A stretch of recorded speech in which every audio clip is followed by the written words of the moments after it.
El presidente estadounidense Trump quiere echar al presidente de la Reserva Federal, Powell, y hoy se lo ha hecho saber al mercado. Sin embargo, hay que tener en cuenta que no se puede echar al presidente de una agencia teóricamente independiente simplemente por no estar de acuerdo con sus opiniones. Por ello, Donald Trump tiene un plan oculto para tratar de llevar a cabo su deseo.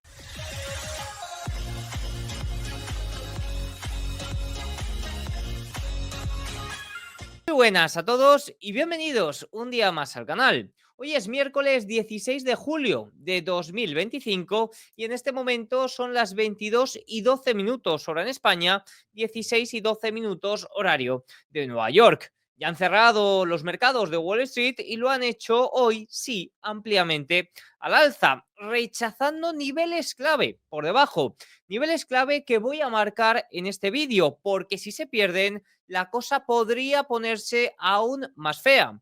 Sin embargo, el día de hoy la clave la encontraríamos por la jugarreta que ha hecho Donald Trump, una más, diciendo que va a despedir o filtrando que va a despedir a Jerome Powell, quizás poniendo un poco a prueba al mercado, que no ha reaccionado muy bien en ese momento. Ha habido un desplome en los mercados, un alza de los rendimientos y un desplome también del dólar y luego echándose atrás. En este vídeo vamos a ver cuál es el plan verdadero para tratar de llevar a cabo la expulsión de Jerome Powell como presidente de la Reserva Federal.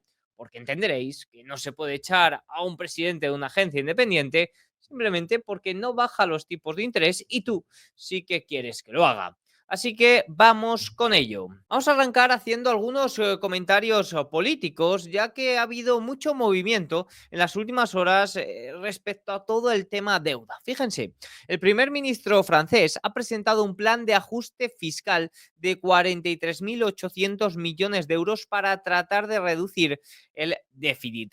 Las medidas incluyen eliminar 2 días de festivos nacionales, un nuevo impuesto a las rentas altas y lucha contra la elusión fiscal, congelación de pensiones, ayudas sociales y tramos del IRPF, recorte de empleos públicos y gasto de gobiernos locales y reducción de subvenciones a empresas a cambio de menos burocracia.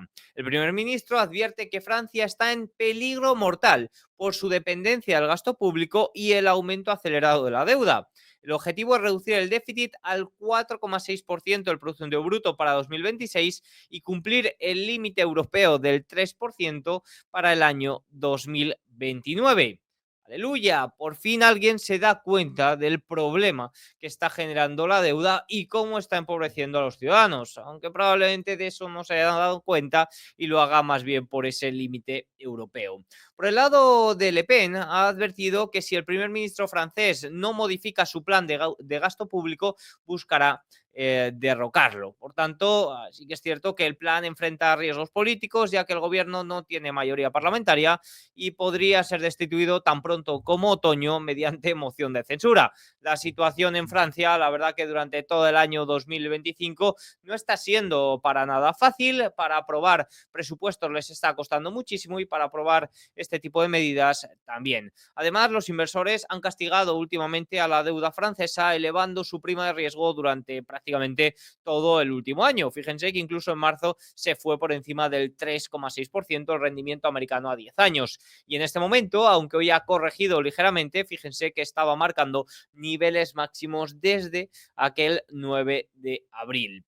Sin embargo, la situación del alza de los rendimientos está ocurriendo a nivel global y me atrevería a decir que esta situación de la deuda también, empezando por Japón y continuando por un foco clave de tensión que estaría en Reino Unido.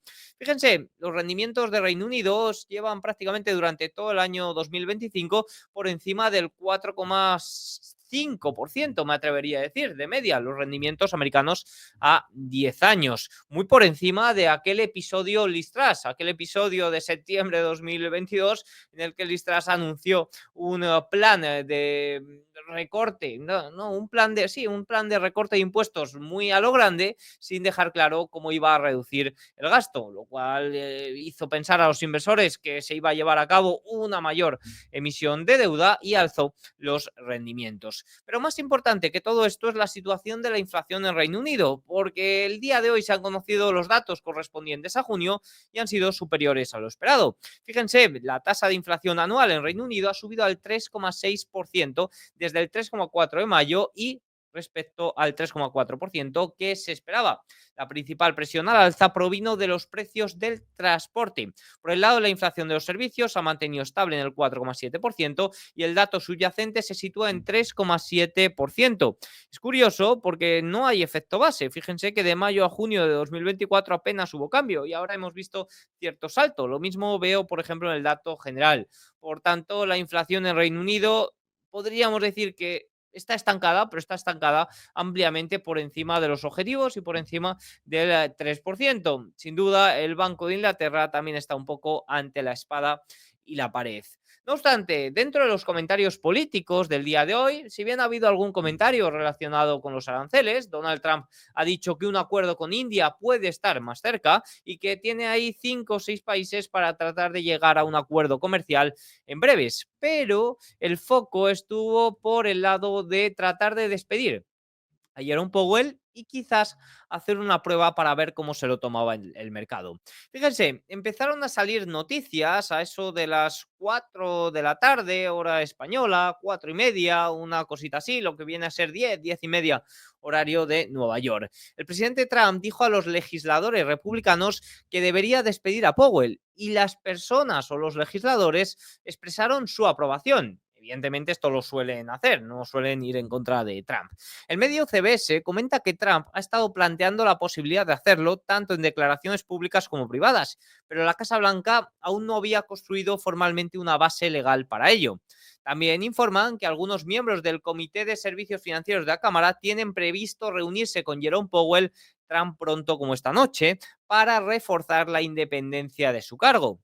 Ahí sí que es cierto que los mercados ya se estaban poniendo un poquito nerviosos hasta que ha salido la gran bomba. Un funcionario de la Casa Blanca ha declarado que Trump despedirá a Jerome Powell probablemente muy pronto. Esto provocó un giro total. Primero en el tramo largo de la curva de rendimientos. Fíjense que se disparó. El rendimiento americano a 30 años se disparó por el riesgo que todo esto supone. También desplomó a la renta variable. En ese momento el S&P 500 estaba más o menos plano y pasó a caer casi un 0,5%. También vimos como el dólar en ese momento se estaba dejando el índice dólar un 0,63%. Las noticias continuaban. Fíjense, The New York Times informaba que el presidente Trump ha redactado una carta para despedir al presidente Powell y que planea despedirlo tan pronto como antes del 4 de agosto. En ese momento, la curva de rendimientos de Estados Unidos se empinó bruscamente debido a la caída de los rendimientos de los bonos del Tesoro a corto plazo y el repunte de los rendimientos a largo plazo. Fíjense que el diferencial entre los bonos a 2 y 30 años se amplió 12 puntos básicos en un momento. Es decir, esto ha provocado mucho movimiento. Curiosamente, el día de hoy Scott Bessent había hablado sobre Jerome Powell y había dicho que Powell no solo debería dejar el cargo de presidente de la Fed cuando finalice su mandato en mayo de 2026, sino que también debería de abandonar el comité de la Reserva Federal. Es decir, nos estaba dejando claro que hasta mayo iba a estar Jerome Powell. Pero, amigos míos, esto pues, el día de hoy se había girado y había provocado mucho movimiento en los mercados. Sin embargo, hay que tener en cuenta que el presidente de Estados Unidos es Donald Trump y que cuando digo, ¿cómo se dice el dicho ese? Donde digo, no, ¿cómo es? Donde digo. Bueno, no me sale ahora, pero los españoles sabéis el dicho que digo. Con Trump, pues nada, es lo que parece y siempre parece que ocurre ese taco trade, ¿no? Esa compra de la caída, compra la amenaza de Trump porque se va a terminar echando atrás. Y eso es un poco lo que ha ocurrido. Fíjense, Donald Trump, al ser preguntado por si despedirá a Jerome Powell, dice que no lo tiene previsto y dijo que todos los informes que habían salido no eran ciertos. Dio explicaciones, dice, no planteamos hacer nada, declaró Trump a los periodistas de la Casa Blanca. No descarto nada, pero creo que es muy improbable, a menos que tenga que irse por fraude. Importante esto, a menos que tenga que irse por fraude. Trump dijo que le preguntó a los legisladores republicanos qué opinaban sobre el despido del presidente de la Reserva Federal y varios expresaron su apoyo a la idea. El presidente luego sugirió que podría proceder a despedir a Powell próximamente. Es un poco esa noticia que en primer momento salió de que lo había dicho en el Senado. Les hablé sobre la idea de despedirlo. Les pregunté qué opinan. Casi todos dijeron que debería hacerlo. Dice, pero soy más conservador que ellos. Es decir, negó rotundamente que iba a despedir a Jerome Powell. Hay algunos operadores que aseguran que esto fue sin duda la prueba del presidente Trump para ver cómo reaccionaría el mercado ante el despido del presidente de la Reserva Federal. Después de ver la reacción tan negativa que han tenido los mercados, pues Trump ha salido y ha dicho que no tiene pensado hacer nada y todo ha vuelto un poco a la normalidad. El S&P 500 ha cerrado en positivo, el dólar ha recuperado terreno. Fíjense qué movimientos tan rápidos hemos observado. A esto sale una pregunta. ¿Realmente Trump puede despedir a Jerome Powell así como así? La ley de la Reserva Federal permite al presidente destituir a un miembro de la Junta de Gobernadores únicamente por causa justificada, es decir, por ineficiencia, negligencia en el desempeño o malversación. Las discrepancias sobre políticas monetarias no son suficiente causa legal para despedir a Powell. Quizás aquí podríamos preguntarnos, ¿podría ser despedido por negligencia? Porque estamos viviendo una inflación que no deberíamos de estar viviendo, ¿no? Ya que nos dijo en el año 2021 que la inflación iba a ser transitoria. Transitoria, pero ya llevamos 4 años con las tasas de inflación por encima del objetivo. Bueno, no sé, creo que no podría despedirlo o que eso no podría ser como negligencia. Sí que es cierto que sería un poco, ¿no? Pero no creo que sea suficiente para ello. Sin embargo, sí que podría despedirlo acusándolo de mentir sobre la reforma del edificio de la Reserva Federal. Recordemos que está siendo investigado por esto. Dijo Trump recientemente, cuando gastas 2.500 millones de dólares en realmente una renovación, creo que es realmente vergonzoso. El proyecto ha estado en marcha durante años, remontándose incluso al primer mandato de la Reserva Federal, pero ha sido recientemente cuando ha llamado la atención de la Casa Blanca. ¿Por qué? Porque puede ser el plan oculto para tratar de despedir a Jerome Powell. Por no estar de acuerdo con él, no le pueden despedir, pero por esto, quizás aquí sí que pueden meter mano y aquí sí que pueden despedir al presidente de una agencia teóricamente independiente como es la Reserva Federal. Sin embargo, despedir a Jerome Powell pues acabaría con esa mínima independencia que le queda a la Reserva Federal y demostraría que la Fed es igual al Tesoro y que el Tesoro al final es igual a la Reserva Federal. Fed, Tesoro y Gobierno, perdón, Fed, Tesoro y Gobierno al final sería lo mismo, que realmente lo sea, pero bueno, teóricamente hay alguna independencia por ahí. Si esto finalmente ocurre, pues sería gasolina para activos como Bitcoin, oro, otros metales y muy malo para los bonos a largo plazo. Y el dólar, ya hemos visto la reacción del día de hoy, pues si esto ocurre, probablemente sea lo que suceda o los movimientos que deberíamos de esperar en los activos. Dicho esto, vamos a hablar un poquito sobre los datos de inflación al productor que hemos conocido el día de hoy en Estados Unidos. Recordemos que ayer, pueden ir a ver el vídeo, conocimos los datos de inflación al consumidor, unos datos que fueron muy en línea con lo esperado, pero que si vemos en detalle, sí que hay algunas partidas relacionadas con los aranceles que vieron grandes alzas. Por ejemplo, muebles o el tema de recreativos tuvieron su mayor alza desde inicios de 2022. Por tanto, los datos nos dejaron un poco elige tu propio camino, ¿no? Para los que creen que los aranceles provocarán inflación inminente, pues ya tienen pruebas. Y para los que creen que tardará más en llegar o que no llegará, pues lo cierto es que los datos también estuvieron muy en línea con esa narrativa. El día de hoy vimos titulares fantásticos, fíjense, el IPP mensual aumentó un 0%, es decir, no aumentó, bueno, realmente aumentó un 0,01% frente al 0,2% esperado. Esto dejó el dato interanual en el 2,3% cuando se esperaba un dato de 2,5%. Se trata del dato interanual más bajo desde, atención, septiembre de 2024. Por el lado subyacente también hubo muy buenas noticias. Fíjense que cayeron los precios un 0,04% y dejó el dato interanual también en el 2,6% cuando se esperaba 2,7%, dejando esto en el dato más bajo desde marzo de 2024. Sin embargo, hay que ver los datos en detalle y aquí podemos observar un alza en el mes de mayo que en los datos no actualizados no estaba. ¿Qué pasa? Que hubo revisiones al alza de los datos de mayo. Fíjense, aquí lo tienen. El IPP de mayo fue revisado al alza de más 0,1% a más 0,3%. Y atención al subyacente que pasó de 0,1%, es decir, de apenas tener subida, a una subida del 0,4%, que sería el dato más elevado del año 2025, salvando enero, el dato más elevado desde enero. Ojo, ¿cuál habría sido la reacción de los mercados si este titular nos lo dan en mayo? Pues cuidadito, cuidadito, porque estas revisiones a mí me parecen importantísimas.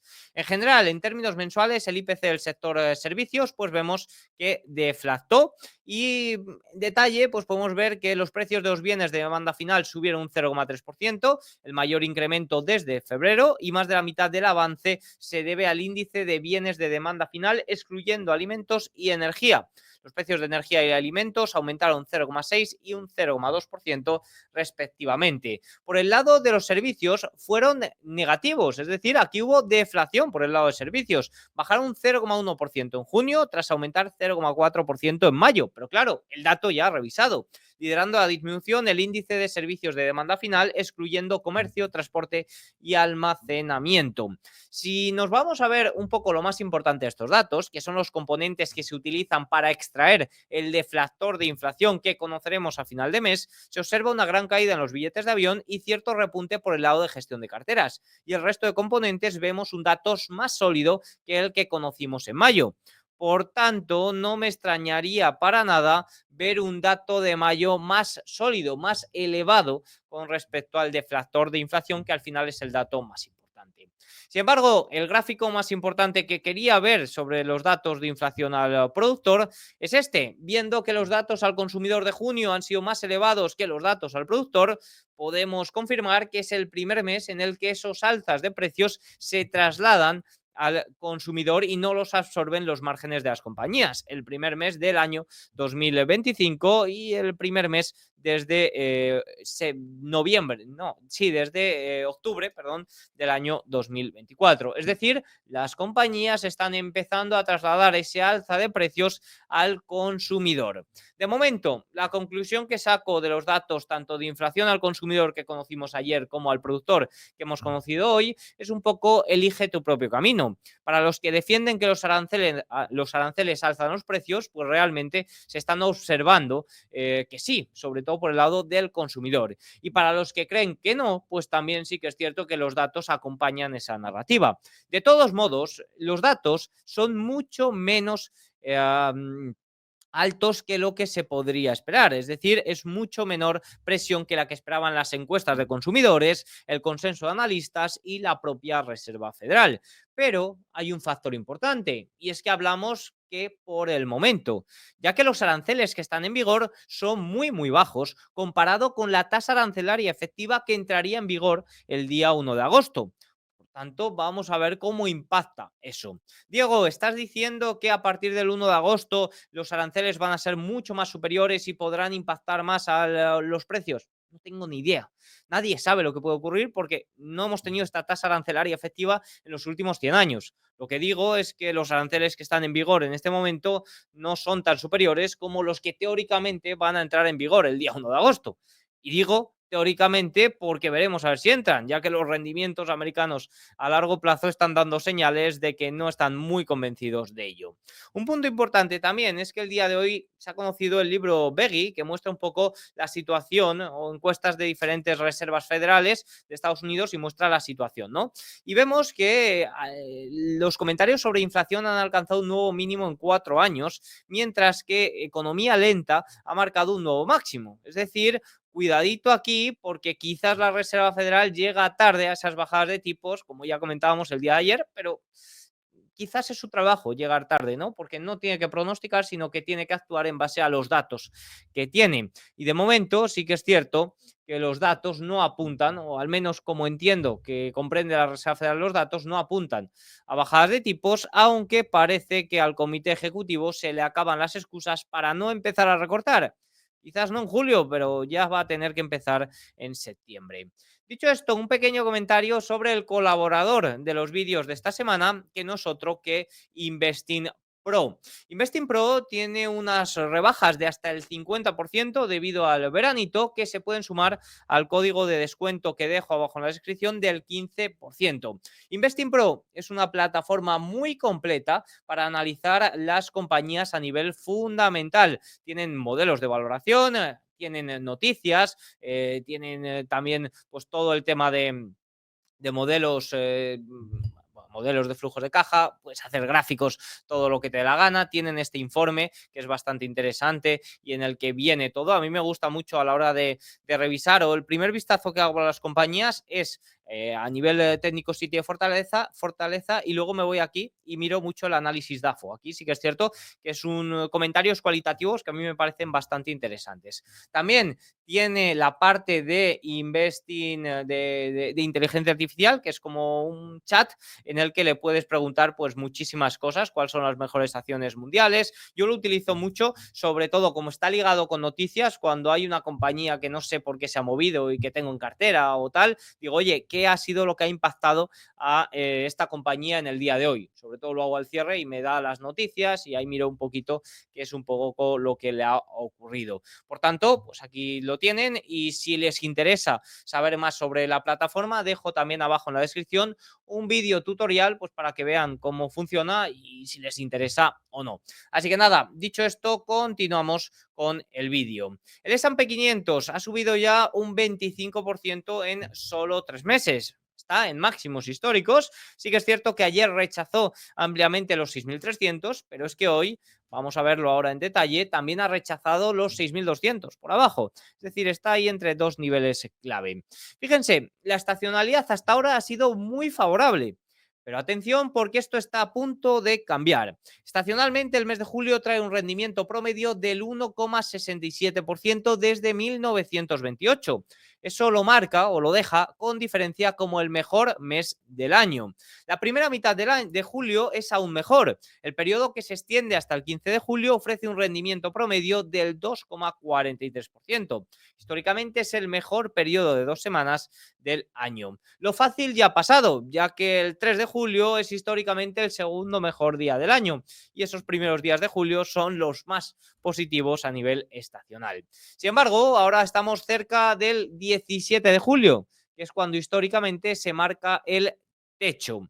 Seguido suele venir una caída o un periodo estacional un poquito más débil. No se trata ni mucho menos de una señal alarmante, pero sí que es cierto que no vendría mal una fase de consolidación o de aceptación de toda esta gran subida en los mercados. Más allá de la estacionalidad, que a veces puede sonar un poco como la bruja Lola, ¿no? Como bola de cristal, yo prefiero entender qué hay detrás, ¿no? Esta estacionalidad no es así porque sí, es decir, debería de haber algo detrás. Bueno, a inicios de mes suelen acompañar esos flujos tan positivos debido a rebalanceos tanto trimestrales como semestrales, y sí que es cierto que de cara al final de mes la liquidez tiende a caer debido al verano, también hay resultados empresariales y también suele venir acompañada de esos datos macro. Por ejemplo, ahora en julio conoceremos el primer dato de Producto Interior Bruto correspondiente al segundo trimestre. Es decir, hay muchos datos que suelen impactar más a los mercados que en otros meses. Y además, este año viene ligado con la nueva